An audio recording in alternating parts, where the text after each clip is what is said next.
Pascal Gana. Merci Monsieur le Président. Mon intervention au nom de mon groupe portera essentiellement sur le Grenelle de l'apprentissage et le thème de l'apprentissage en général. Donc nous avons participé aux travaux du Grenelle de l'apprentissage et nous avons salué cette initiative intéressante dans la mesure où de nombreux acteurs économiques et du mode de la formation y ont participé, des acteurs de terrain. Mais nous regrettons que les véritables freins au développement de l'apprentissage aient été passés sous silence.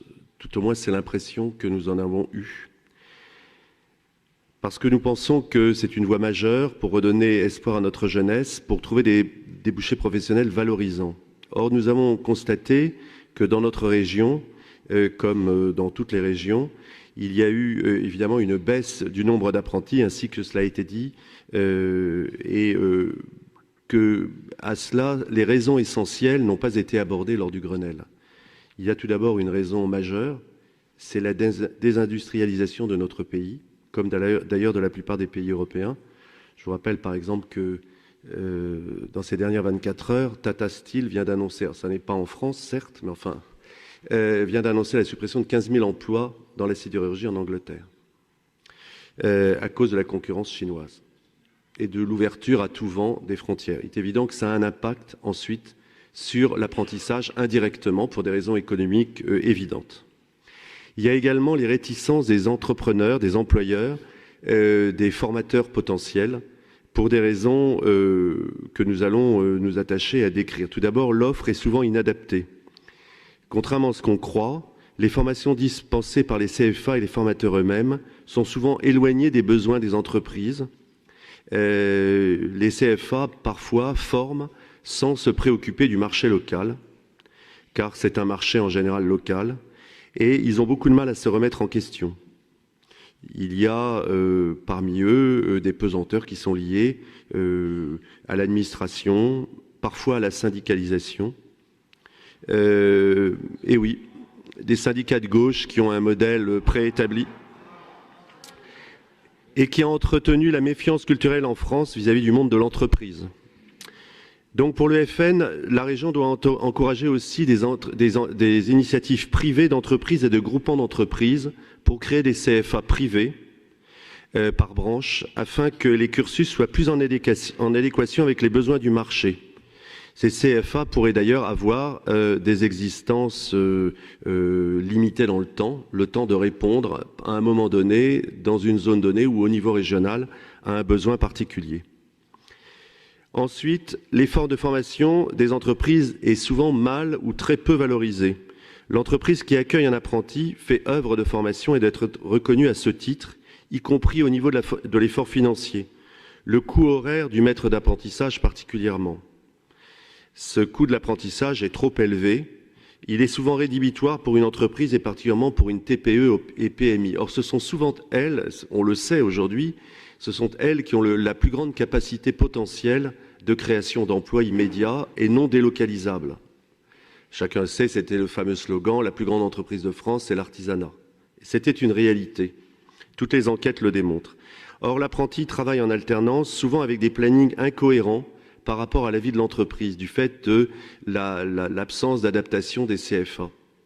Et faire concilier la vie de l'entreprise, de la petite structure qu'il dirige, avec la vie, l'horaire, les horaires, le rythme de vie de l'apprenti. Et néanmoins, ils ont quand même une charge de 80% du SMIC pour un temps partiel, ce qui pour une petite structure est lourd. Et d'autre part, très souvent, l'apprenti, et c'est normal, on ne peut pas lui en faire grief, n'est pas opérationnel avant plusieurs mois. Il y a également des normes et règlements aberrants et ubuesques. Je me souviens de ce couvreur, je crois, lors du Grenelle, qui, dans un des ateliers, nous a expliqué qu'un apprenti ne pouvait pas emprunter une échelle, ce qui, évidemment, pour un couvreur, pose un énorme problème de formation, car on ne forme pas un jeune apprenti couvreur en restant sur le trottoir devant la façade. Il y a également le décalage culturel, je suis désolé de le redire, entre le monde de l'éducation nationale et celui de l'entreprise. L'éducation nationale vise à réduire les systèmes d'évaluation, de notation et de sanction des élèves, et tout cela ne participe pas à communiquer aux jeunes le goût de l'effort. Car pour être apprenti, il faut se lever souvent à des horaires qui ne sont pas ceux d'un jeune scolarisé, Et c'est réellement un effort personnel, un investissement. Et l'éducation nationale ne forme pas à cet investissement personnel. Très souvent, l'éducation nationale propose plutôt des facilités, des facilitations que ce sens de l'effort qui est calqué sur le mode professionnel. Il est évident qu'on demande à un jeune très vite de faire un saut qualitatif vers l'âge adulte. Et l'éducation nationale, en général, entretient plutôt l'idée qu'on doit devenir adulte à 25 ou 27 ou 28 ans. Les entreprises confrontées à la concurrence donc, et à leur devoir d'excellence pour survivre et se développer ont besoin de jeunes mobilisés qui acceptent des critiques constructives. C'est donc un état d'esprit et qui ne comptent pas leurs heures au moment où ils apprennent un savoir-faire professionnel. Je vous signale qu'un certain nombre de pays en Europe qui ne sont pas des pays arriérés, je pense à l'Allemagne qui a une industrie de pointe dans tous les domaines, ont un système de formation en apprentissage à partir de 14 ans, en liaison d'ailleurs avec le système scolaire. Ça n'est pas en opposition. Or, en France, c'est impensable. On ne voit pas les enseignants et l'éducation nationale accepter cela. On est obligé de séparer les deux systèmes. Et je trouve que nous pensons que c'est extrêmement négatif, et pour l'éducation nationale, et pour la formation professionnelle. Mais il y a également d'autres aspects, dont l'un est lié à des causes qui nous échappent totalement. C'est le poids des charges et pour les entreprises. Dans beaucoup de pays d'Europe, il existe des emplois non qualifiés, je le dis, où sans apprentissage, on trouve du travail. En France, c'est vrai que les statistiques démontrent que seule une formation permet d'avoir l'espoir de trouver du travail. D'où la difficulté de l'apprentissage. L'apprentissage demande un surinvestissement et c'est réellement parce que le poids global de l'État en France oblige les employeurs à rechercher des gens extrêmement bien formés, même pour des métiers basiques. Si tant est qu'il existe des métiers strictement basiques d'ailleurs.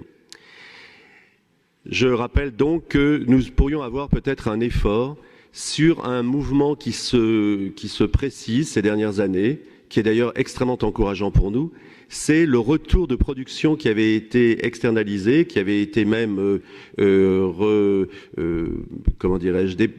en quelque sorte, confié à des pays extérieurs à l'Europe. Il y a un effort de réindustrialisation, de retour de certaines productions de la part des entreprises françaises et européennes sur le territoire national ou européen. Et je pense que la région pourrait peut-être avoir un effort dans ce sens-là, peut-être essayer d'aider les entreprises à faire revenir certaines productions par des travaux d'études, par je sais pas moi, créer une filière de conseils sur ce plan, parce que ça faciliterait, je pense, l'augmentation du nombre d'apprentis. Un apprenti est dépendant des cycles économiques. D'autre part, il y a également une donnée qui a été abordée par la nouvelle majorité, et je pense qu'il faut que vous alliez très loin et que vous restiez vraiment ancré sur ce point.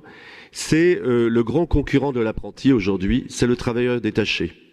Pendant longtemps, le travailleur détaché de l'Europe de l'Est était mal formé. Ça n'est plus le cas.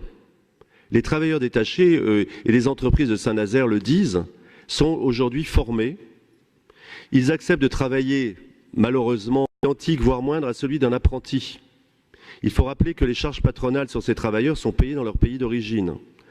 Or, ils sont expérimentés et les entreprises peuvent s'en séparer selon leurs besoins sans indemnité, ce qui, sur le plan social, est une aberration, car il y a évidemment une infériorité par rapport aux apprentis français, qui heureusement bénéficient d'une protection sociale de qualité et de règles du droit du travail. Mais comment blâmer l'entrepreneur du BTP ou des transports qui ont recours à cette main-d'œuvre, et je pense aux sous-traitants, et on a abordé le sujet plusieurs fois, qui, pour des raisons de compression des prix, particulièrement dans les passations de marché public, les sous-traitants de deuxième ou troisième rang, qui sont condamnés à utiliser des travailleurs détachés. Et évidemment, ils ne prennent pas d'apprentis. Voilà, donc nous pensons que ce sont là des réalités que nous devons prendre en compte dans notre réflexion.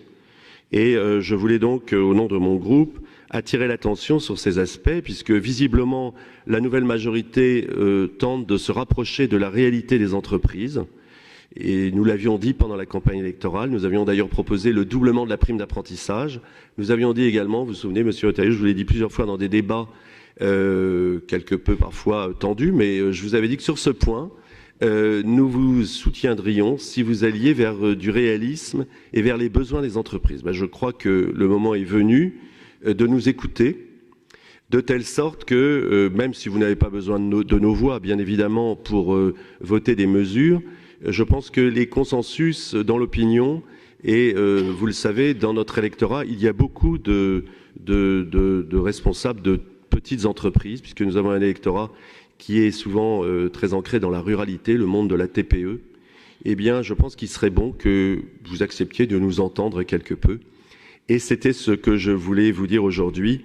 Les temps sont aux économies budgétaires, mais néanmoins, ce monde de l'entreprise qui détient, je crois, les clés de l'emploi français et de l'emploi européen, c'est un emploi non délocalisable, c'est un emploi moderne.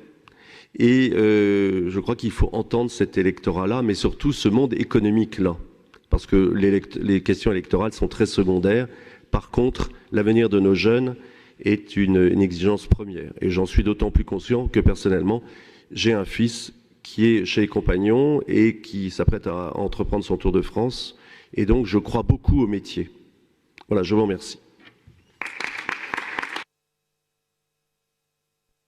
Eh bien, nous croyons aussi beaucoup au métier. Et les Compagnons Tour de France, les Compagnons de Devoir sont à encourager, évidemment. Simplement, juste un mot, parce que je crois que Christelle Morancel l'a cité, mais très rapidement tout à l'heure, pour vous dire que parmi les mesures, je ne sais pas si ça a été cité exactement ou si ça a été distingué dans le flot des 30 mesures, il y en a bien une qui nous permettra d'attribuer des points supplémentaires dans les dossiers d'appel d'offres aux entreprises qui seront capables de justifier des apprentis.